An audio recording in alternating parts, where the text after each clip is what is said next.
munaasabad kooban oo lagu xusayay 60 sanad guuridii ka soo wareegtay markii ay xornimo qaateen gobolada koonfureed isla markaana ay midoobeen koonfur iyo waqooyi oo ay soo qaban qaabiyeen gudoomiyaasha jaamacadaha ardayda Soomaaliyeed ee dalka Uganda ayaa waxa ka soo qayb galay aqoon-yahano iyo arday gudoomiyaasha jaamacadaha ardayda Soomaaliyeed ee dalka Uganda ayaa bulshada Soomaaliyeed ugu hambalyeeyay munaasabada 1 Luulyo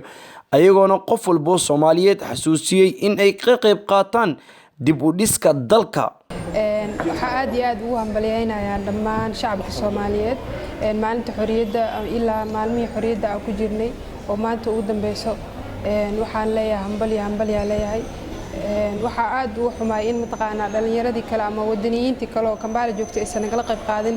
sababtoo ah coronavirus awgiis marka waxa ka cudurdaarnaa in mataqaana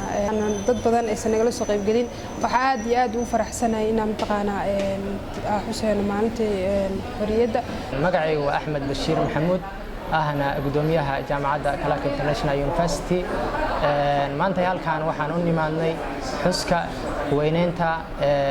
maalinta qarannimo maalintii xornimada aan helnay 1 Luulyo inagoo ku guda jirnay asbuuci xorriyadda dhanka kala xogayaha saddexaad ee safaaradda Soomaaliya ee dalka Uganda Guuleed Xuseen Maxamed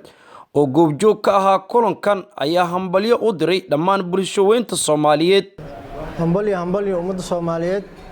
meel walba ay joogaan maalinta xorriyadda 1 Luulyo runtii waa maalin ugu weyn oo maalin ugu qaali ah waa maalinkii gobolada koonfureed ay ka xoroobeen gumeystihii Talyaaniga ayna midoobeen goboladii waqooyi iyo goboladii koonfureed runtii waxaan rabaa halkaa inaan ugu mahadceliyo awoowayaasheenii oo runtii maanta ina soo gaarsiiyay annagoo xur ah ayna ku dadaaleen inaan ka mid noqono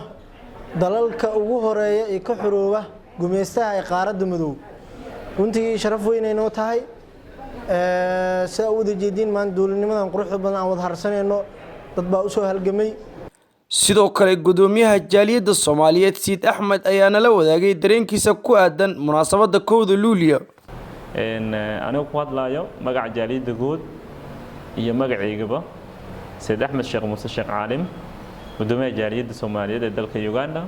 waxaan aad ugu faraxsanahay inaan ka qayb qaato ama ka mid noqdo dadka hambaliyada diraya oo ka mid ah waxaan ku jirnaa isbuuci oo farxadda ama isbuuci xorriyadnimada la qaatay 26 Juun iyo 1 Luulyo waxaan leeyahay Soomaaliya meel walba joogto isgarab istaaga gacmaha la isqabsado noqdo hal qof waxaan rajaynaynaa insha Allah sanadka soo socdo Soomaaliya hal leh dadka qaar waxay dhahaan koonfur iyo waqooyi ayaa kala muuqan waxa rabaa shanta Soomaali inay isku timaado shanta Soomaali hadii koonfur iyo waqooyi waa dad walaalo ah waxaan rajaynaynaa saddexda gobol kale naga maqan xitaa sidaan ku soo celinayna insha Allah haduu Ilaahay yiraahdo waxaan leeyahay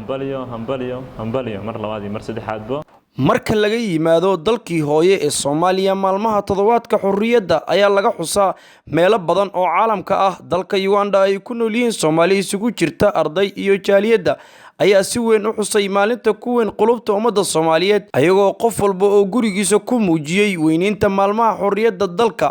maadaama aysan suurtagal ahayn in munaasabad weyn lagu qabto gudaha dalka Uganda sababo la xiriira cudurka safmarka ah ee coronavirus-ka Abduhaab Ibrahim Abdi Kalsan TV magaalada Kampala ee caasimadda dalka Uganda